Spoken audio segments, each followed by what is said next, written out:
सोचिए, दो लोग एक ही ऑफिस में काम कर रहे हैं। एक ही डिग्री, एक ही अनुभव, एक ही सैलरी। दोनों दिन में 8-10 घंटे काम करते हैं, लेकिन कुछ साल बाद एक इंसान एवरेज ही रह जाता है और दूसरा उसी कंपनी का स्टार बन जाता है। अब सवाल ये नहीं है कि दूसरा ज्यादा मेहनत करता है या ज्यादा स्मार्ट पैदा हुआ था। सवाल ये है, वो अलग क्या करता है। यही सवाल पूछने से पैदा हुई है आज की ये किताब, great at work, the hidden habits of top performers, जिसे लिखा है मॉर्टन टी हैंसन ने। और ये किताब आपको ये नहीं कहती कि दिन रात मेहनत करो। ये आपको ये भी नहीं कहती कि बस पॉजिटिव सोचो सब हो जाएगा। ये किताब एक अनकंफर्टेबल सच्चाई बताती है कि हम में से ज्यादातर लोग मेहनत गलत जगह पर कर रहे हैं। आज की इस वीडियो में मैं आपको इस पूरी किताब की आत्मा समझाने वाला हूँ। क्या रिसर्च हुई, क्या निकला, और ये किताब असल में आपको क्या सिखाना चाहती है। तो वीडियो को ध्यान से सुनिए, क्योंकि शायद यही वो वीडियो है जो आपके काम करने का तरीका हमेशा के लिए बदल दे। ये किताब किसी मोटिवेशनल स्पीकर की सोच से नहीं लिखी गई। ये किताब पैदा हुई है डेटा से, हजारों लोगों के इंटरव्यू, सैकड़ों कंपनियां और सालों की रिसर्च के बाद। लेखक और उनकी टीम ने 5,000 से ज्यादा लोगों को स्टडी किया। उन्होंने देखा कौन लोग कंसिस्टेंटली टॉप परफॉर्मेंस देते हैं और कौन लोग बस बिजी रहते हैं। और जो नतीजा निकला वो थोड़ा चौंकाने वाला था। पता चला कि ज्यादा घंटे काम करना और ज्यादा काम करना टॉप परफॉर्मेंस की गारंटी नहीं है। असल फर्क आता है आप कैसे काम करते हैं इससे। टॉप परफॉर्मर्स कोई जादू नहीं करते। उनके पास भी वही 24 घंटे होते हैं, लेकिन उनके काम करने की आदतें अलग होती हैं। ये किताब यही कहती है, महान बनने के लिए ज्यादा काम नहीं, सही काम सही तरीके से करना जरूरी है।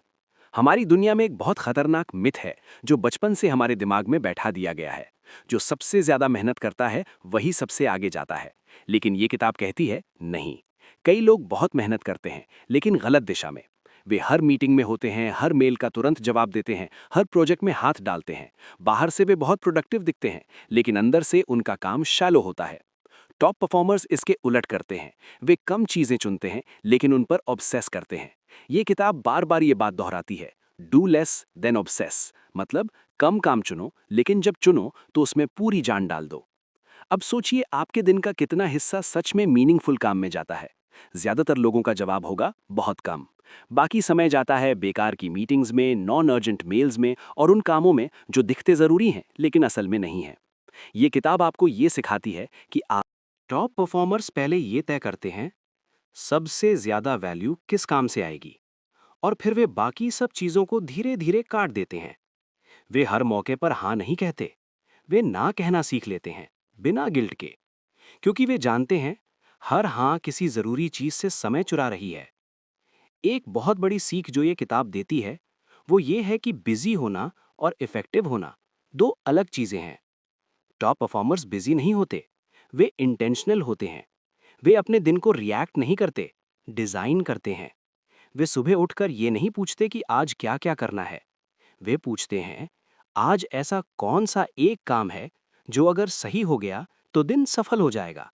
और यही फर्क है एवरेज और ग्रेट लोगों के बीच। ये किताब पैशन के बारे में भी एक बहुत जरूरी बात कहती है। आज हर जगह कहा जाता है फॉलो योर पैशन, लेकिन लेखक कहता है पैशन अकेला काफी नहीं है। अगर आपकी पैशन से दूसरों के लिए वैल्यू नहीं बनती तो वो आपको महान नहीं बनाएगी। टॉप परफॉर्मर्स अपनी पैशन को पर्पस से जोड़ते हैं। वे ऐसा काम चुनते हैं जिससे उन्हें खुशी भी मिलती है और दुनिया को फायदा भी। यहीं से रियल मोटिवेशन आती है। इस किताब का एक और बड़ा संदेश है लर्निंग के बारे में। टॉप परफॉर्मर्स बस काम नहीं करते, वे सीखते रहते हैं। लेकिन रैंडम तरीके से नहीं। वे फीडबैक लेते हैं, डेटा देखते हैं और फिर अपने तरीके सुधारते हैं। वे ईगो में नहीं फंसते। वे ये मान लेते हैं कि मैं परफेक्ट नहीं हूं। और यही ह्यूमिलिटी उन्हें हर साल बेहतर बनाती जाती है। अब जरा सोचिए, अगर आप यही सारी बातें अपने काम में लागू कर लें तो क्या बदलेगा। आप कम काम करेंगे लेकिन इम्पैक्ट ज्यादा होगा। आप थकेंगे कम, लेकिन रिजल्ट बेहतर आएगा। आप बिजी दिखना छोड़ देंगे और वैल्यूएबल बनना शुरू करेंगे। यही इस किताब का असली संदेश है। ये किताब आपको सुपरस्टार बनने का शॉर्टकट नहीं देती। ये आपको रियलिटी दिखाती है। ये कहती है महान लोग अलग पैदा नहीं होते, वे अलग आदतें बनाते हैं। और अच्छी बात यह है, ये आदतें कोई भी सीख सकता है। अब जरा एक सवाल खुद से पूछिए, क्या आपने कभी ऐसा महसूस किया है कि पूरा दिन काम करने के बाद भी आपको लगे आज कुछ खास नहीं किया। दिन भर लैपटॉप खुला रहा, फोन बजता रहा, मेल्स आते रहे, मीटिंग्स चलती रहीं, लेकिन रात को जब आप बिस्तर पर लेटे तो अंदर से एक आवाज आई, मैं बिजी था लेकिन प्रोडक्टिव नहीं था। यही वो दर्द है जिसे ये किताब सीधे पकड़ लेती है। और यहीं से टॉप परफॉर्मर्स की असली कहानी शुरू होती है। मॉर्टन हैंसन कहता है, टॉप परफॉर्मर्स का सबसे बड़ा हथियार उनकी इंटेलिजेंस नहीं है, उनका टैलेंट भी नहीं है, उनका सबसे बड़ा हथियार है फोकस। लेकिन फोकस जैसा हम सोचते हैं वैसा नहीं। ये कोई मेडिटेशन वाली बात नहीं है, ये डिसिप्लिन की बात है। टॉप परफॉर्मर्स हर चीज पर ध्यान नहीं देते। वे जानते हैं, अगर हर चीज जरूरी लगे तो असल में कुछ भी जरूरी नहीं है।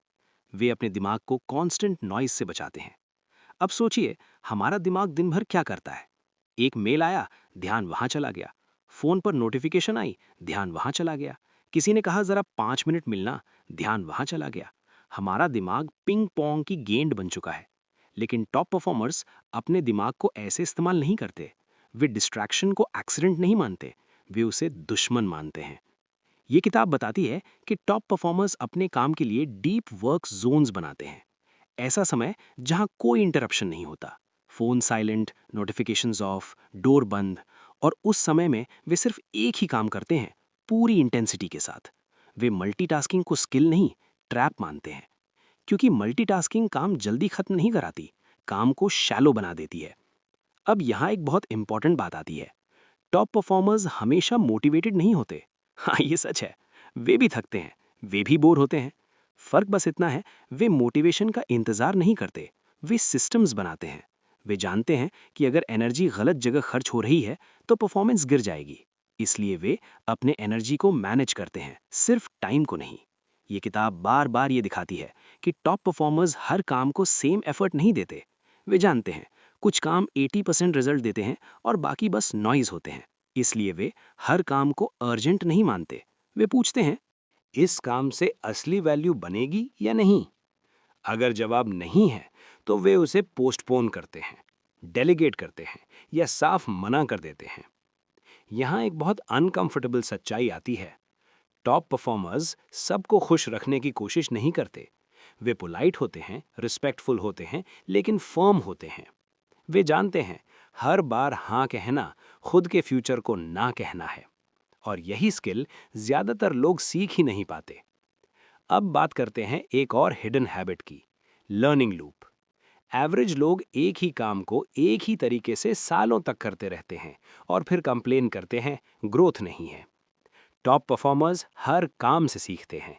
वे एक्सपेरिमेंट करते हैं, फीडबैक लेते हैं और फिर सुधार करते हैं। वे फेलियर को ईगो पर नहीं लेते, वे फेलियर को डेटा मानते हैं। ये किताब बताती है कि टॉप परफॉर्मर्स हर चीज परफेक्ट करने की कोशिश नहीं करते। वे प्रोग्रेस को वैल्यू देते हैं, परफेक्शन को नहीं। वे जल्दी टेस्ट करते हैं, जल्दी सीखते हैं और जल्दी अडेप्ट करते हैं। यही कारण है कि वे समय के साथ और बेहतर होते जाते हैं। एक और बड़ी बात जो ये किताब साफ कहती है, टॉप परफॉर्मर्स हीरो बनने की कोशिश नहीं करते। वे अकेले सब कुछ करने में प्राउड महसूस नहीं करते। वे कोलैबोरेशन को स्मार्टली यूज करते हैं। लेकिन यहाँ भी एक फर्क है, वे हर किसी से कोलैबोरेट नहीं करते। वे सही लोगों से सही समय पर सही कारण के लिए जुड़ते हैं। एवरेज लोग कोलैबोरेशन को बिजी रहने का बहाना बना लेते हैं, मीटिंग पर मीटिंग, कॉल पर कॉल। टॉप परफॉर्मर्स पूछते हैं, क्या ये कोलैबोरेशन सच में वैल्यू बढ़ाएगा? अगर नहीं, तो वे अकेले काम करना पसंद करते हैं। इस किताब की सबसे पावरफुल लाइन यहीं से निकलती है, great work is not about doing more, it is about doing what matters most. और यही बात हम में से ज्यादातर लोग कभी नहीं सीख पाते। अब जरा अपने लाइफ के बारे में सोचिए। आप जो काम कर रहे हैं, क्या वो सच में इंपॉर्टेंट है, या आप बस दूसरों की एक्सपेक्टेशंस पूरी कर रहे हैं? क्या आप अपना दिन खुद डिजाइन करते हैं या बस रिएक्ट करते हैं? यही सवाल इस किताब की आत्मा है। अब जरा एक ईमानदार सवाल, क्या आपने कभी ऐसा महसूस किया है कि आप अच्छा काम करना चाहते हैं लेकिन अंदर से टूटते जा रहे हैं? बाहर से लोग कहते हैं, तू तो बहुत मेहनती है, लेकिन अंदर से आपको लगता है, मैं थक गया हूं। यही वो जगह है जहां ज्यादातर लोग गिर जाते हैं। और यही वो जगह है जहां टॉप परफॉर्मर्स बाकियों से अलग हो जाते हैं। ये किताब एक बहुत जरूरी बात साफ साफ कहती है, ग्रेट परफॉर्मेंस का मतलब खुद को जलाना नहीं होता। टॉप परफॉर्मर्स बर्नआउट को सक्सेस का प्राइस नहीं मानते। वे जानते हैं अगर आप खुद को खत्म कर रहे हैं तो आप लंबे समय तक ग्रेट नहीं रह सकते। अब यहां एक इल्यूजन टूटता है। हम सोचते हैं जो सबसे ज्यादा प्रेशर झेलता है वही सबसे स्ट्रांग है, लेकिन रिसर्च कुछ और कहती है। टॉप परफॉर्मर्स प्रेशर में पैनिक नहीं करते, वे प्रेशर को स्ट्रक्चर में बदल देते हैं। जब काम ज्यादा होता है, एवरेज लोग स्पीड बढ़ाते हैं, टॉप परफॉर्मर्स क्लैरिटी बढ़ाते हैं। वे रुकते हैं, सोचते हैं और फिर डिसाइड करते हैं इस समय सबसे जरूरी क्या है, बाकी सब बैकग्राउंड में चला जाता है। ये किताब बताती है कि टॉप परफॉर्मर्स केओस में भी सिंप्लिसिटी ढूंढ लेते हैं। वे हर प्रॉब्लम को इमोशनल नहीं बनाते, वे प्रॉब्लम को प्रॉब्लम ही रहने देते हैं। अब बर्नआउट की बात करते हैं। बर्नआउट तब नहीं होता जब काम ज्यादा हो।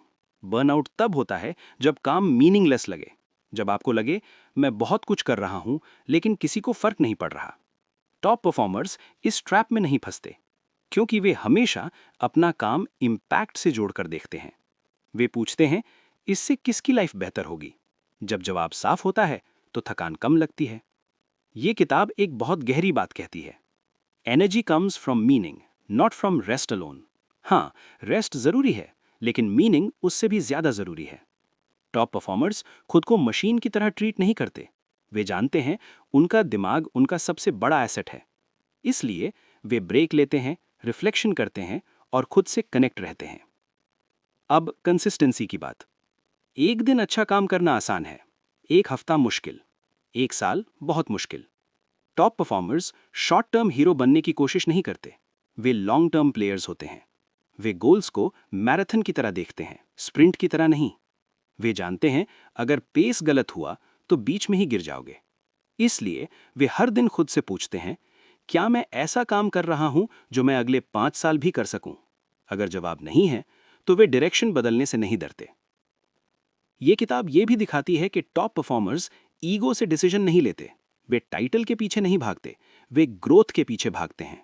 वे शाइनी अपॉर्चुनिटीज से ज्यादा मीनिंगफुल अपॉर्चुनिटीज चुनते हैं। और अब किताब का सबसे पावरफुल मैसेज। ग्रेटनेस कोई डेस्टिनेशन नहीं है, ये कोई एक अचीवमेंट नहीं है। ग्रेटनेस एक तरीका है काम करने का, हर दिन, हर सिचुएशन में।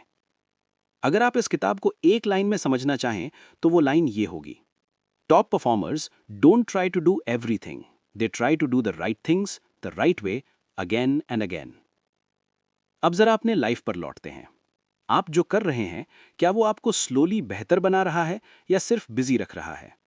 क्या आप अपना फोकस चुनते हैं या दूसरों को चुनने देते हैं? क्या आप मीनिंगफुल काम कर रहे हैं या सिर्फ सेफ काम कर रहे हैं? ये किताब आपको इंस्टेंट सक्सेस नहीं बेचती, ये आपको एक ऑनेस्ट मिरर देती है और कहती है अगर तुम सच में ग्रेट बनना चाहते हो तो पहले ऑनेस्ट बनो अपने काम के साथ। अब जरा रुकिए। अब तक आपने इस किताब की हर परत को सुना: focus, energy, pressure, burnout, meaning, consistency. लेकिन अब सवाल ये नहीं है कि इस किताब में क्या लिखा है। अब असली सवाल है ये किताब आपसे क्या चाहती है। ये किताब आपसे ये नहीं कहती कि आप दुनिया के सबसे स्मार्ट इंसान बनो। ये किताब आपसे ये भी नहीं कहती कि आप सबसे ज्यादा मेहनत करने वाले बनो। ये किताब आपसे सिर्फ एक चीज चाहती है: ईमानदारी। ईमानदारी अपने काम के साथ, ईमानदारी अपने समय के साथ, ईमानदारी अपने फोकस के साथ। किताब कहती है अगर आप दिन भर काम कर रहे हैं लेकिन ग्रोथ नहीं हो रही तो प्रॉब्लम आपकी क्षमता में नहीं है, प्रॉब्लम आपके तरीके में है। हमारी जिंदगी का बहुत बड़ा हिस्सा बिजी दिखने में निकल जाता है। हम मीटिंग्स में होते हैं, मैसेजेस का जवाब दे रहे होते हैं, नोटिफिकेशन से लड़ रहे होते हैं और दिन के अंत में हम खुद को थका हुआ पाते हैं लेकिन संतुष्ट नहीं। ये किताब वहीं चोट करती है। टॉप परफॉर्मर्स इसलिए अलग नहीं होते क्योंकि वे ज्यादा करते हैं, वे इसलिए अलग होते हैं क्योंकि वे गलत चीजें करना छोड़ देते हैं। वे हर चीज को प्रायोरिटी नहीं बनाते, वे प्रायोरिटी को चुनते हैं। ये किताब आपको ये सिखाती है कि आपका काम आपकी पहचान बनाता है, लेकिन अगर आपका काम शैलो है तो पहचान भी शैलो होगी, और अगर आपका काम मीनिंगफुल है तो पहचान अपने आप गहरी हो जाएगी। सबसे पावरफुल चीज जो ये किताब क्वाइटली कहती है, आपको खुद को प्रूव करने की जरूरत नहीं है, आपको वैल्यू क्रिएट करनी है। जब वैल्यू क्रिएट होती है, रिकग्निशन अपने आप आता है। ये किताब सक्सेस को रीडिफाइन करती है। सक्सेस का मतलब प्रमोशन नहीं, सैलरी नहीं, टाइटल नहीं। सक्सेस का मतलब है रात को सोते समय आपको ये महसूस होना, आज जो मैंने किया वो मायने रखता था। और यही फीलिंग बर्नआउट को दूर रखती है। यही फीलिंग आपको अगली सुबह फिर से उठने की ताकत देती है। अगर आप इस किताब को अपनी जिंदगी में लागू करना चाहें, तो किसी बड़े बदलाव की जरूरत नहीं है। बस एक सवाल से शुरुआत कीजिए। आज ऐसा कौन सा काम है जो सबसे ज्यादा फर्क डालेगा? बस वही कीजिए, बाकी सब धीरे धीरे कम कीजिए। याद रखिए, ग्रेट लोग परफेक्ट नहीं होते, वे कंसिस्टेंट होते हैं। वे हर दिन थोड़ा बेहतर काम करते हैं, थोड़ा ज्यादा सोच समझकर, थोड़ा ज्यादा इंटेंशन के साथ। और अब इस वीडियो का आखिरी सच, अगर आप इस किताब से सिर्फ मोटिवेशन लेकर गए तो कुछ नहीं बदलेगा, लेकिन अगर आपने अपने काम को देखने का नजरिया बदला तो बहुत कुछ बदल सकता है। क्योंकि ग्रेटनेस कोई टैलेंट नहीं है, ग्रेटनेस एक हैबिट है, और हैबिट्स सीखी जा सकती हैं।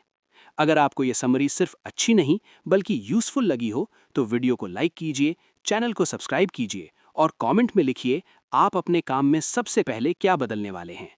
हम फिर मिलेंगे एक और किताब, एक और गहरी सोच और एक और ऐसा आइडिया लेकर जो आपकी जिंदगी को थोड़ा बेहतर बना सके। तब तक याद रखिए, don't try to do more, try to do what matters.